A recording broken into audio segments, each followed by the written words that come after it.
This episode of the podcast is brought to you by the Urban Lounge, located at 241 South, 500 East, right in downtown Salt Lake City. Head on over to their website, theurbanloungeslc.com, connect with them on Twitter and Facebook, and find out about all of the upcoming shows. Showcasing local talent, professionals, and everyday people, making Salt Lake City what it is today. It's time for another episode of the I Am Salt Lake podcast. Welcome, Salt Lake City, to the I Am Salt Lake podcast, episode 112. My name is Chris Hollifield. Welcome to my show. Welcome to the podcast all about Salt Lake City. If you're a new listener, thank you so much for checking it out. I highly recommend you head on over to the website at iamsaltlake.com. Download all the previous episodes right there. Also links for iTunes, Stitcher Radio, Mediocre Radio Network, all right at iamsaltlake.com. This episode, I sat down with a local stand-up comedian, Travis Tate. Been in the stand-up scene for a few years. He's actually going to be having a show, a headlining show, this upcoming Thursday, October the 24th, at the Wiseguys in West Valley, located at 2194 West, 3500 South in West Valley City. It's only $5. The show starts at 7:30. We chat about that in this conversation. We chat about what got him into wanting to do stand-up comedy, and I just had the opportunity to get to know Travis a little bit better. So with all that being said, go check out his show. And why don't you join me now as I talk to Travis Tate as he came over to my apartment in beautiful downtown Salt Lake City.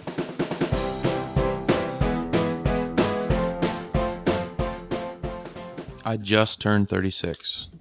See, I'll be turning 36 in December, so we're about the same age. Pretty dang close. What got you even interested in comedy? I mean, I know that's a very vague and basic question. I mean, did you grow up around a lot of comedy? Were your parents into comedy? My parents are fairly funny. I had funny family members, but I was always kind of the class clown kid. Loved making people laugh, cracking on the teachers, that kind of thing.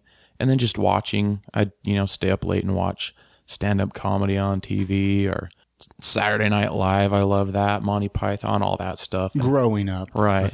Were your parents, I'll talk to comedians a lot of times and maybe their parents had like old Richard Pryor LPs or Steve Martin LPs. Was your family life like that at all? We used to listen to a lot of Bill Cosby. My grandparents had a lot of old Bill Cosby stuff, the Noah stuff. Yeah, it seems like that generation, Bill Cosby was kind of the man back then. Yeah, he was probably my biggest influence. Coming up in the now. When did you start? Like the first, let's even say open mic that you did. How long ago was that? How long have you been doing? Next week will be 2 years since my first open mic. So I've been doing it for 2 years. And was that at Wiseguys that you did that? Yeah, it was at the Trolley Square Wiseguys. And what made you decide, I'm going to get up and do an open mic? Like, I always wanted to do it and try it, and I would always look into it and just talk myself out of it because I've got kids. I got married really young. My kids are a little older now. My wife just got to the point where she's like, the kids can stay home by themselves one night a week. They're teenagers. So either do it or shut up about it. So she was pretty supportive. Oh, yeah. She still is way supportive. Yeah. So 2 years ago, you went up, did the first open mic.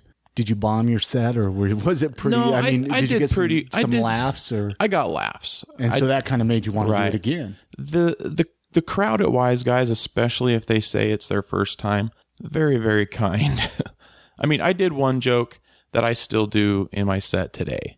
So I did okay. It did a good enough job that I got laughs out of it and I came back. I think if I had bombed the first time, who knows what I have done if I'd have gone back or not. But it was good enough. It was good enough to come back and keep coming back. So at what point, when did you know, man, okay, this is something I'd like to do? Or I mean, would you say that comedy even at this point is something you would really like to pursue? I mean, is that pretty safe to say that you're obviously 2 years into it. Yeah. And actually before we get too far, and you got a show coming up on the 24th. Let's mention, right. I want to mention that a few times. So if people get too bored listening to our conversation, they'll know the 24th, October 24th. Yes, it's the Wiseguys West Valley. It's at 7:30. And do you know who you're like? Do you have anybody else going to be performing? Yeah, we'll have openers. I don't know who it's going to be yet. That's usually kind of a weekly thing. We'll usually find out Sunday or Monday, who we're going to be opening for. So I don't know yet who's going to be opening, but I'm sure they're going to be amazing. So, I mean, how does that work? Like, at what point, you've been doing comedy for 2 years, when do you start headlining? I mean, how does that work in the comedy scene? It's different for everybody, really. I think I know for a fact I got this is my second headlining. And the first one I found out 4 days before that I had the opportunity to do it. So I had 4 days to get people there and gather up my set and get everything ready. And when was the first time? Like that was last June. This past June, yeah. And it was a whirlwind for sure. But it was amazing, and I wasn't ready for it. But I had the opportunity. Keith Stubbs owns Wiseguys. He let me have the opportunity out of the blue, and I'd like to think I stepped up. I filled the room, so that's something. And which Wiseguys was it? That was at Trolley Square. Is there different crowds? I mean, I haven't really paid much attention, but I've heard that, Wiseguys, Trolley Square is different than the West Valley and Ogden. Ogden consistently, like 9 out of 10 shows can just be bananas, like amazing. And West Valley is really good too. Trolley is really good, but sometimes the crowd's a little bit finicky. It's a little bit harder, which is a good challenge, which is a good thing to do. If you can go in and the crowd's a little iffy on what's going on and you can win them over, that's a pretty awesome feeling. And so West Valley, I mean, I've heard, you got the, kind of the blue collar guys out there, the typical, working man type crowd, because they're, all from that area of town. Would that be safe to say, kind of? Yeah. It's also, it's the biggest room. It holds 300 people. Wow. So you got a big room to fill up for this show. Yeah. I got my work cut out for me, but that's generally where the biggest names come through, because it's a bigger room. It's right off 215. It's fairly simple to get to. So a lot of people that go to that regularly are accustomed to seeing the big name people that have been doing it for 20 years. So how long is that? How long has the West Valley Wiseguys even been around? West Valley, I think, is 12 years, I want to say. That's crazy. Yeah. And let's see, Ogden's probably close to 10. And it's crazy that there can, that he has all the Wiseguys and that he's able to keep them all going and keep them all booked. And I mean, he gets some great people for sure. through there. For sure. And it's amazing that he can bring in the people he brings in. And it's definitely good for us comics. That's more time for all of us once we become regulars. So I mean, Keith Stubbs, I mean, he seems to, he's one, I mean, I've been talking to him about getting him on the show, and I'd love to pick his brain a little bit. He seems so supportive of the local comedy scene. Oh, for sure. Because he's been through it. He started out, he was in his 30s when he started too. I don't want to tell his story for him, but at one point he was a stockbroker. Yeah, no, I've listened to interviews. I mean, he's got a fascinating story. Yeah, he's got an incredible mind. He really does. I don't know if people understand. He's not just a comedy club owner. He's a really smart man. He knows what he's doing, and he's been through everything. The worst rooms in the country, and the best rooms in the country. So he knows. He's traveled the road. So he's really good about letting us have experience and letting us grow. It's really cool. Do you think that that's the case in other cities as much? I mean, do you think to be doing comedy for 2 years and already doing 2 headlining shows? I mean, that's you don't find that probably in like LA or New York. I would probably still be just doing open mics if I were in LA or New York, and I would probably have to do bringer open mics at that. Where you had to bring 3-4 people, and then they have to buy drinks just to go up at an open mic. Realistically, I'm getting opportunities here that I wouldn't elsewhere, and I totally recognize that. But I can't remember what the question was now. No. We just get kind of rambling here. I was just, talking about kind of the other scenes I remember now. Kind of how other cities. Yeah, I don't think you get. I see it all the time. I mean, local comics are all the time are having headlining shows. I think it's great. Yeah, I think other places tend to be more corporate, and I haven't been everywhere. I don't know, but the Improv owns clubs all over the country, places like that. So it's a little more corporate, less catering to the local scene. And I think that's why indie scenes pop up in Chicago and Seattle. And you see all these amazing comics come out. And they didn't necessarily go through just the clubs. They did coffee shops and, little theaters here and friends' apartments there and work their way up. But here, we're able to go, if we so choose, in front of crowds of 150, 300 people. And it's a pretty amazing experience. Do you get nervous when you get up on stage? Every time. Yeah. How do you get past that? I mean, what? Once I get that first laugh, I'm pretty good. Once I get up there, tell a quick joke, get a laugh, I'm good for the rest of the time. But I'm sure like the more you've gotten up, it's gotten easier. Yeah, it's a little easier. I don't feel like I should, like I could run and nobody would care. Yeah. I'm past that. I have more of a fear. It's not so much getting up in front of a crowd of people. It's more screwing up and ruining their experience. That's what makes me nervous. So, have you had a chance to perform outside of Salt Lake or Utah at all? Mostly just Wyoming. Rock Springs, Wyoming. What's the comedy scene like in Rock Springs, Wyoming? There's a bar in Rock Springs, Johnny Mac's, and they bring local guys up there all the time, and it's pretty bananas. It's pretty awesome.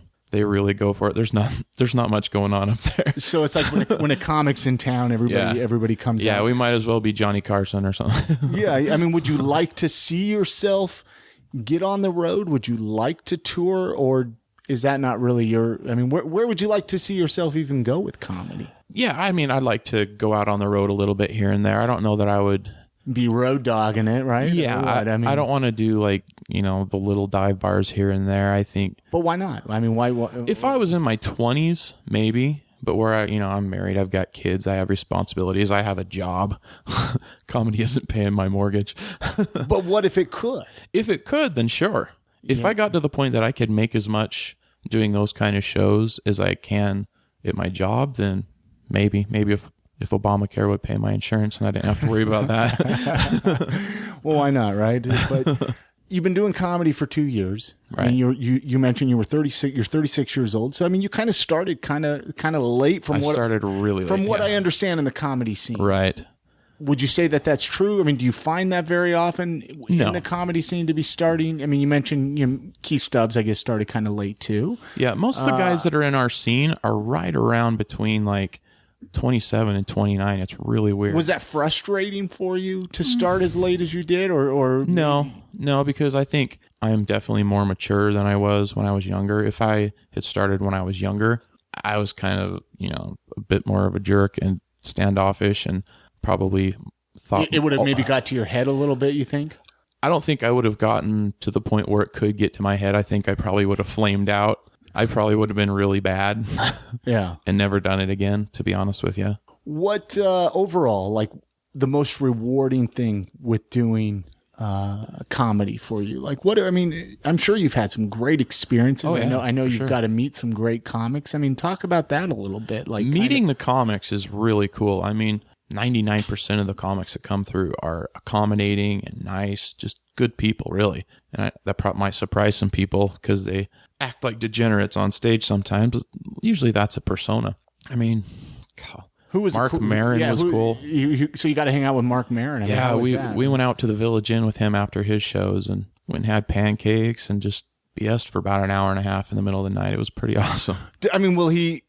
Has a comedian like Mark Maron got a chance to see you perform and maybe critique you a little bit, or does that happen? I wasn't on that show. The Sklar Brothers, I opened for them. They got to see me and they gave me a little feedback. And Tom Green was another one. I was on his shows. Like positive feedback. Oh yeah, where they'd be like, oh well, that joke kind of sucked. And yeah, they were honest though too. They were, I've heard, that joke was funny, but it doesn't seem finished. It seems like halfway there, like you need to dig in there and find more to that joke. And that's true. I felt the same way about those jokes too. So yeah, it's really cool when they'll give you honest feedback. Who, like, if you had a choice, like say, I'm just picking in thin air right now, like that one stand-up comedian that you idolize or you look up to that you could open for, who would that be? I mean, who would Travis open for?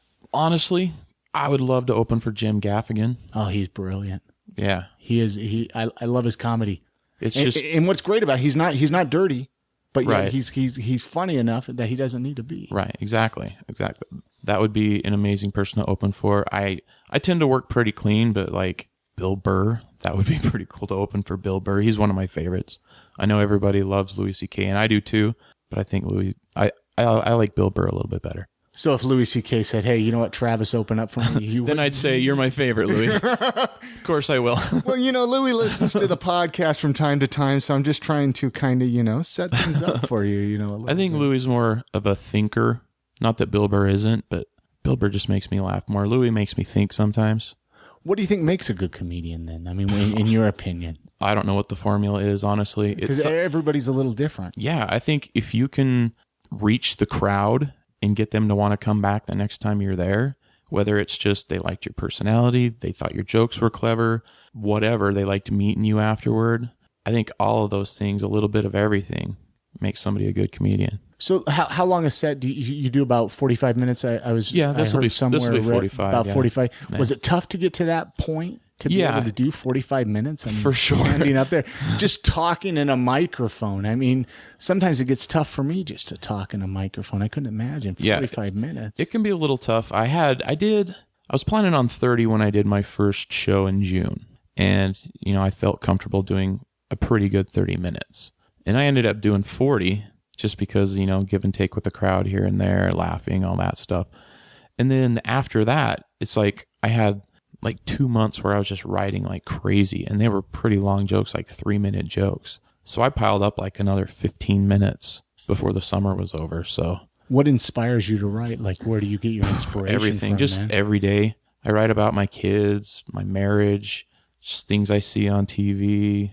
I usually try to equate things to me. I'm kind of a geeky guy. You saw me at the Geek Show benefit. The Geek Show benefit. I have some geeky stuff, but I don't like to just go, hey, well, you're wearing a Star Wars shirt. Right. I mean, gosh, yeah. I like to turn it into, because Star Wars has been made fun of, Family Guy's done it. Robot Chicken's done it. So coming up with an original way to do it, I think the best way to do it is to turn it into something that lines up with my life. Does that make sense? Yeah. So where do you mentioned, I mean, your marriage and your kids and stuff like that. Is it tough to, I mean, are you afraid of putting your personal life out there too much, or do you know where to kind of draw the line? No, I run every joke by them before I do it. So no surprises. Yeah. They pretty much know what I'm going to do. And my oldest son, he has Asperger's syndrome, and he's put the kibosh on one joke, and that's the only one I haven't done. But everything else they've been really cool about. They enjoy it. Do they come out to your shows? Sometimes it depends on who I'm opening for. I think my two oldest boys, they're older. How many kids do you have? I've got 3 kids. 3 kids. I've got a 17-year-old. Yeah. Oldest is 17. Middle one is going to be 14 in about a month. And then my daughter is 11. So no more kids for you, safe to say. No, I had a vasectomy, so I'm good to go. Not my choice. Yeah, not your choice. No. But I'm sure. I could see why Jim Gaffigan. I mean, his jokes. I mean, he tends to kind of have the family jokes and whatnot. What's been the hardest thing for you to kind of keep going, or the most challenging thing with even just kind of keeping motivation? I mean, how do you keep going? Let's see. I think the hardest thing for me is I wish I lived in a place like New York where you could go up every night of the week. Because for me, I've started so late.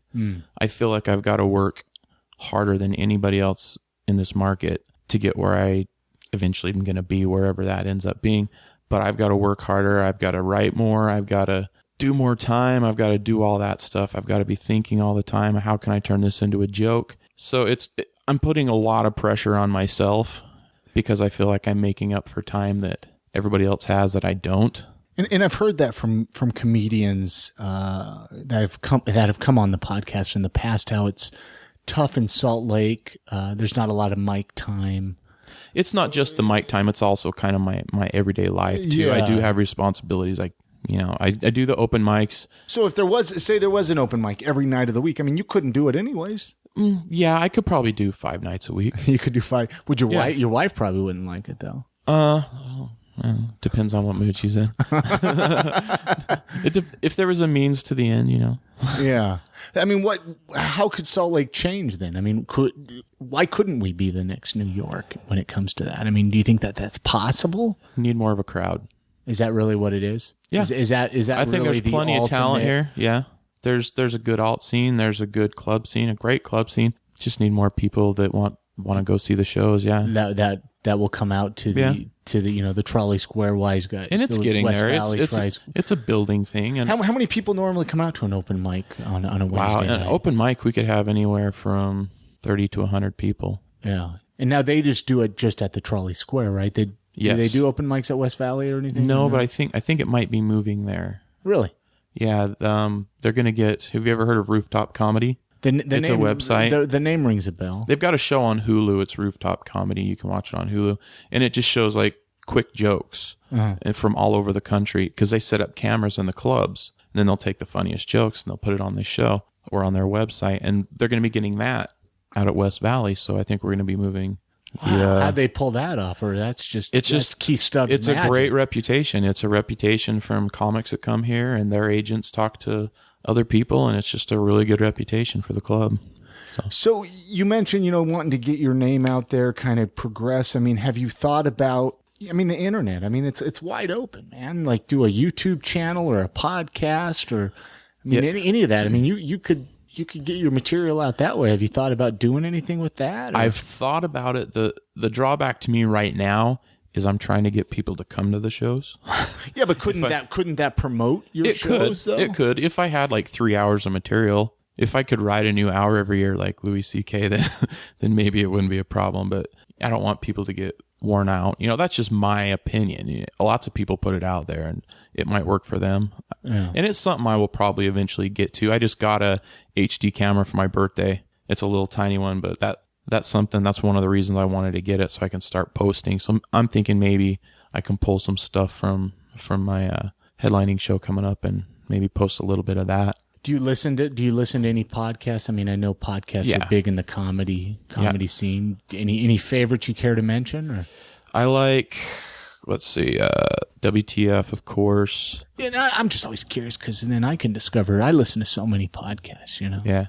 I listen to You Made It Weird with Pete Holmes. That guy's crazy. He's getting a TBS show. Is he? Yeah. It's going to be right after Conan.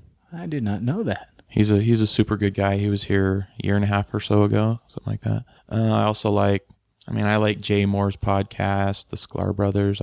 So the typical comedy. Do you find yourself listening? Do you find yourself listening to more like podcasts and comedy albums now instead of music? I don't listen to a lot of comedy albums.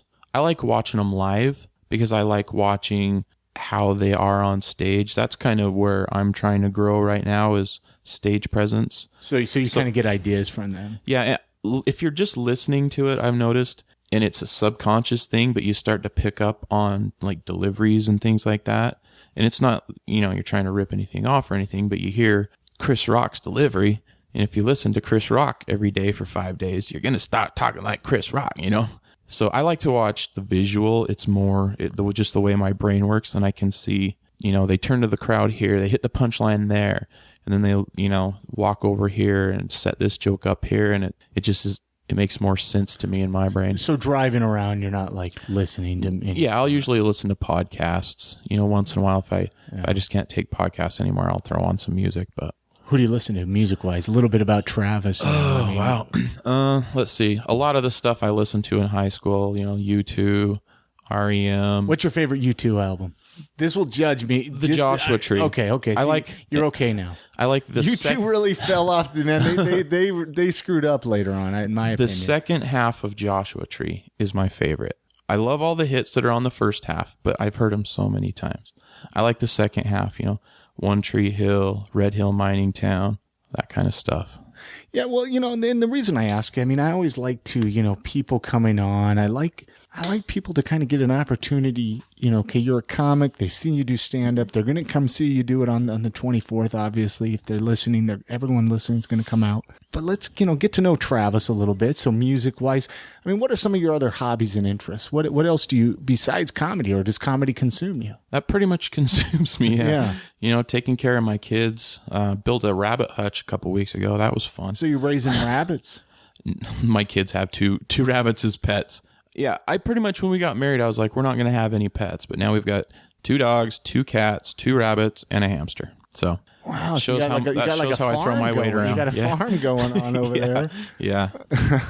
Did you grow up here in Salt Lake City? I lived in Draper until I was about 10 years old, and then we moved to Grantsville, and that's where I've been ever since then. Where you've heard of Tooele. Oh yeah. Oh, wow. Yeah, it's about 15 minutes northwest of Tooele. How is life out in Grantsville? Honestly, I love it.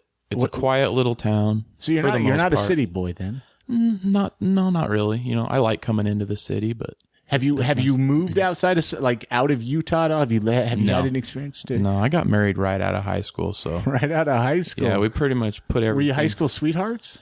Yeah, we went to different schools. She went to Twilla. I went to Grantsville. We met. We were both working at McDonald's, and that's how we met.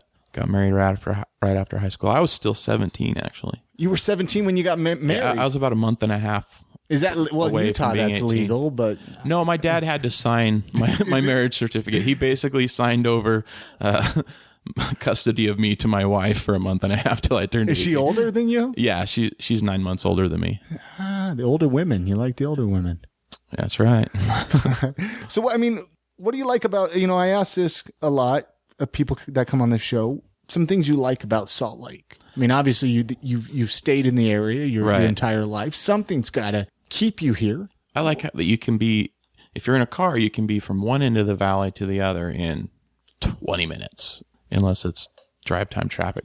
But as Salt Lake City itself, I like that it's walkable. I mean, I was doing shows at the Arts Festival. You think it's a walkable city, though? I mean, the blocks are too long. I mean, I know what you're trying to say, though. I wish it was. I wish they were. It's short. Not New York. But. Yeah, no, I wish the blocks were a little smaller. And then again, I'm not doing it in the winter generally, but I was doing shows at the Arts Festival, and then also doing shows like all three of us that were at the Arts Festival were also at Trolley Square that night. So I just park at Trolley Square, walk down to the Arts Festival, do my set, walk back to Trolley Square. Really no big deal. Yeah, no, it is easy 7, to get around. 8 minutes, and then tracks, the tracks lines get you around. For sure. What would you like to see different? Besides, the comedy scene, what would you like to see Salt Lake, any difference with the city change in any way that you don't see it changing, or are you okay with the kind of the direction it's going? I like the direction it's going. I'm an LDS guy. I'm Mormon, but I've heard there's a few of those here in Utah. Yeah. I don't know. I don't want to say I'm a liberal Mormon or anything like that, but to me, we need to be more accepting of the other people that are around us. And I think we're starting to head in that direction. It might be a generation away. Hopefully, when my kids are adults, it's not as big of an issue as it is now, because I think we're those of us in our 30s are kind of noticing I can still be a good LDS guy as far as the LDS standards go and be friends with somebody that's drinking or has tattoos or is homosexual or whatever. It doesn't bother me. Yeah. And why it bothers other people kind of baffles me. I mean, I can still accept them as a person. That's what we're supposed to do. Well, no, and I'm glad you brought that up. I've never really brought kind of even my opinion on the matter, and I appreciate you bringing it up because it frustrates me. The non-Mormons here have so much anger towards the Mormons here. Right. And it's like, yeah, I get that. Who cares? Yeah. I'm not Mormon, but it's like, hey, you know what? They're good people, and you get a few idiots out there. You get a few, but you get that in any religion. Yeah. I think you say, they're so quick to judge it on the Mormons here. Yeah. And it's probably, you're judging it on, both sides are judging it on the idiot, like you said. There's an extreme right, there's an extreme left, and then there's a lot of people in the middle, and you don't even notice. Well, maybe there can be more cool Mormons like you. Well, maybe I'm cool. I don't know. I think you're a pretty great guy. What about any favorite local eating spots? I always ask that of everybody that comes on. It's kind of turned into one of my favorite questions because I always go try the places usually if I've never been there. I am a sucker for Moochie's. I just went there today. Great Philly cheese. Yeah, this morning. Amazing. The pie. I love the pie. And a little more fancy place, Plum Alley. I went there. I've been there a couple times. After open mics, we've gone there and just crazy. What's your favorite thing to order? The chicken wings were good, and the was it pork belly on the bun? Okay. Oh, that was good. It was like candied meat. It was amazing. Any other recommendations, or is those are kind of your yeah? That's when you go to Moochie's, do you try anything besides the Philly cheese, or is that what do you order? Generally, Moochie's? I get the Philly cheesesteak with mushrooms and peppers. I've done the meatball and it was good, but I don't go there a ton. I haven't ventured out of the Philly cheesesteak. Yeah, me too, because I go there, 5 times a year maybe. So when I do go there, it's like I gotta get that Philly cheesesteak. As a person who's had an authentic Philly cheesesteak in Philadelphia, I mean, they are about as close as you can get. Yeah, it's just crazy good. Yeah, and they've got birch beer now. That's good stuff. Can't beat the birch beer.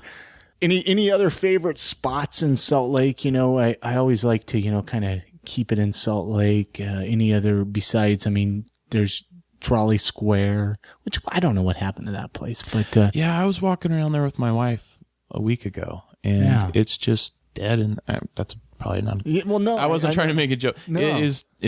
It's vacant. It's sad. We used to go there on dates when we were dating, and they used to have an arcade. It was up where the Rodizio is now, and we'd spend like $30 at that arcade up there just playing the stupid games, and we'd go to the restaurants, go to Tony Roma's or the. It's a beautiful mall, and I'm not even a mall person. Yeah, it's amazing to walk through there because there's so much history, and it's just sad when you see stuff just boarded up. Why?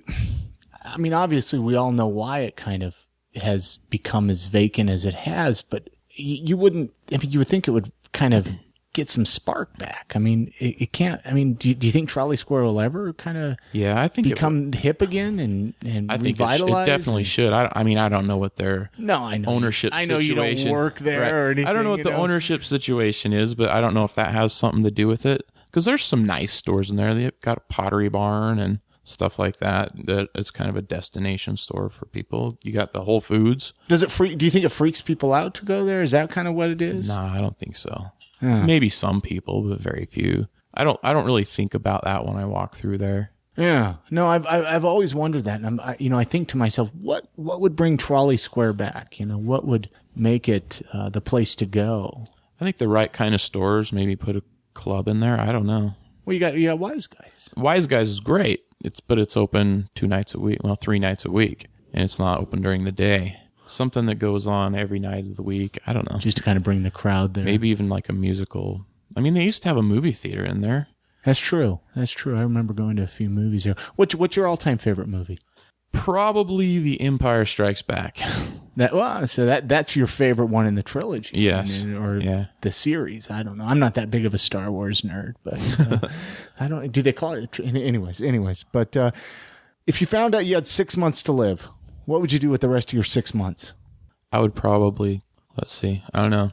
I would want to travel. I've always wanted to go to Europe, and I've never been. I would want to take my family to Europe and just see the sights, travel the world as much as I could money-wise, but for sure I'd want to see the world. It's a good answer. I like that. So anyways, you got a show coming up October 24th, Wiseguys, West Valley. That's right. How can people get tickets online or if you go to wiseguyscomedy.com, you can buy the tickets online. I believe that we're going to drop the price for the show to $5 because it was $10 and you could use a 2-for-1 coupon to make it $5. But just so people have the option to buy them online and still get that discount, we're just going to make that $5. So what if you use a 2-for-1 coupon? 2-for-1 probably won't work anymore. So the idea is a $5 show.